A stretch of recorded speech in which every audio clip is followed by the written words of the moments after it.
নমস্কার বন্ধুরা, ঐশী রান্নাঘরে সকলকে স্বাগত। আজকে আমি আপনাদের সঙ্গে গন্ধরাজ লাস্সির ভিডিওটা শেয়ার করতে চলেছি। এই গরমে কিন্তু এটা খেতে ভীষণই ভালো লাগে আর শরীরও কিন্তু ঠান্ডা হবে। ছোট বড় সকলেরই কিন্তু খুবই পছন্দ হবে। তো চলুন শুরু করা যাক। এর জন্য একটা মিক্সিং জারের মধ্যে নিয়ে নিচ্ছি 400 গ্রাম পরিমাণ টক দই। এবারে এর মধ্যে দিয়ে দিচ্ছি চিনি। আপনারা আপনাদের স্বাদ অনুযায়ী চিনিটা দেবেন। আমি এখানে 70 গ্রাম মতন চিনি দিচ্ছি আর দিয়ে দিচ্ছি হাফ চামচ পরিমাণ বিট লবণ আর দিয়ে দিচ্ছি ভাজা জিরের গুঁড়ো হাফ চামচ পরিমাণ, দিয়ে দিচ্ছি এলাচ গুঁড়ো হাফ চামচ পরিমাণ আর দিয়ে দেব গন্ধরাজ লেবুর রস 2 চামচ মতো গন্ধরাজ লেবুর রস দেব।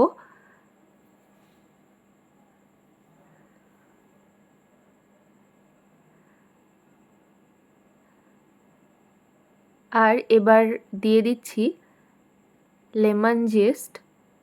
গন্ধরাজ লেবুর এই খোসাটাকে হালকা করে একটুখানি গ্রেট করে নিয়ে দিয়ে দিতে হবে। বেশি দেওয়া যাবে না, তাহলে কিন্তু তিতো লাগতে পারে।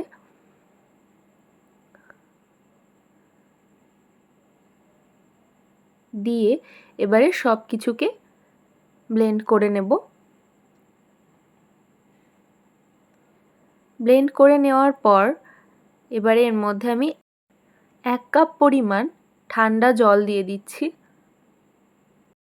জলটা দিয়ে আবারও একবার ব্লেন্ড করে নেব।